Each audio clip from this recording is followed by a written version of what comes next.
విధ్వంసమైన రాష్ట్రాన్ని మళ్ళీ గాడిన పెట్టాలి. మంత్రులందరం ప్రమాణ స్వీకారం చేశాం. పవన్ కళ్యాణ్ గారు అందరం కూడా చేశాం. కానీ ఈరోజు ఒక్కసారి ఆలోచిస్తే ఎక్కడున్నామో తెలియని పరిస్థితి, ఎంత అప్పు ఉందో తెలియని పరిస్థితి, చాలా సమస్యలు ఉన్నాయి. అయితే ప్రజలు మంచి ఎమ్మెల్యేలు ఎన్నుకున్నారు. నేను కానీ, పవన్ కళ్యాణ్ గారు కానీ, బీజేపీ కానీ, అగ్రనాయకత్వం అందరం కూడా, నరేంద్ర మోడీ గారితో సహా ఇంకొక పక్క అమిత్ షా గారు అందరం కూడా మీటింగ్లు పెట్టినప్పుడు చాలా స్పష్టంగా హామీలు ఇచ్చాం. అవి నమ్మారు, మనలందరినీ ఎంపిక చేసుకున్నారు.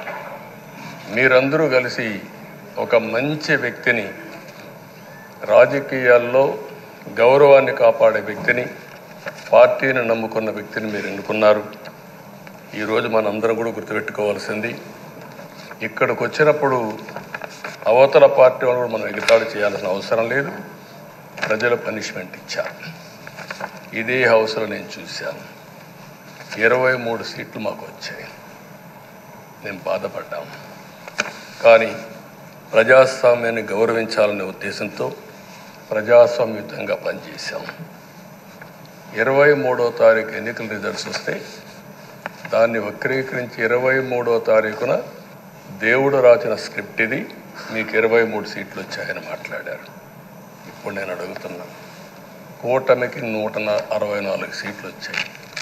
1, 6, 4 కూడుకుంటే 11 వస్తుంది. రాష్ట్రంలో దగ్గర 1631 రోజులు అమరావతి రైతాంగం ఆడబిడ్డలు ఉద్యమం చేశారు. ఆ 4 నెంబర్లు కలుపుకుంటే 1, 6, 3, 1 కలుపుకుంటే 11 వస్తుంది. అంటే ఇది కూడా భగవంతుడి స్క్రిప్ట్ అయినా కూడా నేను మాట్లాడడం లేదు, నేను కామెంట్ చేయడం లేదు. ఈరోజు ఉంటే వాళ్ళకు కూడా అర్థమయ్యేది. వాళ్ళు ఉండకుండా పోవడం అనేది వాళ్ళ పిరికితనం తప్ప ఇంకోటి కాదని చెప్పి కూడా నేను మీకు తెలియజేస్తున్నా. అయితే నేను ఇక్కడుండే సభ్యులను కూడా మిమ్మల్ని కోరుతున్నా, మనం ప్రజా సమస్యలపైన దృష్టి పెట్టాలి తప్ప వీళ్ళ మీద కాదని చెప్పి కూడా నేను మీకు తెలియజేసుకుంటున్నాను. ఆ రోజు పవన్ కళ్యాణ్ గారిని అసెంబ్లీ గేటు కూడా తాకనీయం అని పెద్ద పెద్ద డైలాగులు చెప్పారు. 21 సీట్లలో పోటీ చేసి 21 సీట్ని గెలిపించారు.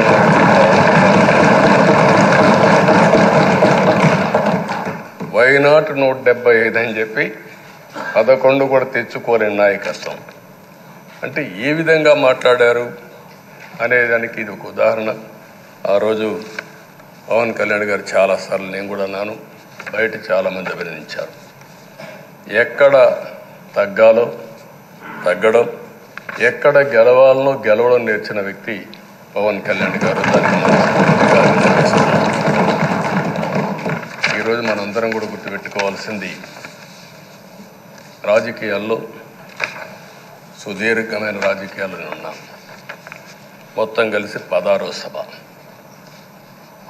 మీ అందరికంటే సీనియర్ మోస్ట్ నేను ఇప్పుడు 8 + 1 9వసారి, అంటే 16 సభల్లో 16వ సభ 9 సభల్లో ఉన్నాను.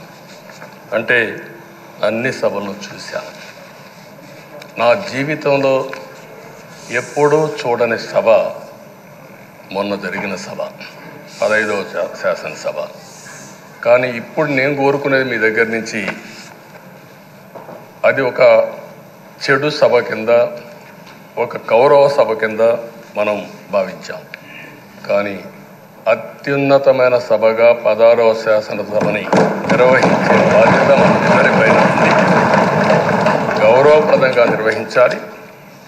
అదే సమయంలో ఇక్కడుండే ప్రతిపక్షాన్ని దృష్టిలో పెట్టుకొని కాదు, 24 గంటలు మనం ప్రజలతో ఉండాలి. ప్రజాప్రభుత్వంగా, ప్రజలకు జవాబుదారితనంగా ఉండాల్సిందిగా నేను మిమ్మల్ని అందరినీ కోరుకుంటున్నా. ఈరోజు మనందరికీ అధికారం ఇవ్వడం కాదు, అతి ముఖ్యమైన బాధ్యత ఇచ్చారు. ఈ రాష్ట్రాన్ని మళ్ళీ గాటిన పెట్టమని మనతో మాట్లాడారు, మనకు చెప్పారు. ఎప్పుడు కూడా నేను ఒకటే భావిస్తాను, ప్రజా జీవితాలను మార్చే శక్తి ప్రభుత్వ విధానాలకు ఉంటుంది. ఆ ప్రభుత్వ విధానాలకు రూపకల్పన చేసే సభ ఈ చట్టసభ. ఈ విషయం ప్రతి ఒక్కరూ గుర్తుపెట్టుకోవాల్సిన అవసరం ఉంది. ఈరోజు మనం చేసే పని ఈరోజు ప్రజల భవిష్యత్తే కాకుండా భావితరాల భవిష్యత్తు కూడా నిర్ణయిస్తుంది. ఈరోజు భారతదేశం 91లో ఆర్థిక సంస్కరణలు వచ్చాయి. ఒక తెలుగు బిడ్డ పివి నరసింహరావు గారు ఆర్థిక సంస్కరణలు ప్రవేశపెట్టారు. ఈరోజు భారతదేశం ముందు చాలా వరకు అభివృద్ధి అయ్యే పరిస్థితి వచ్చింది.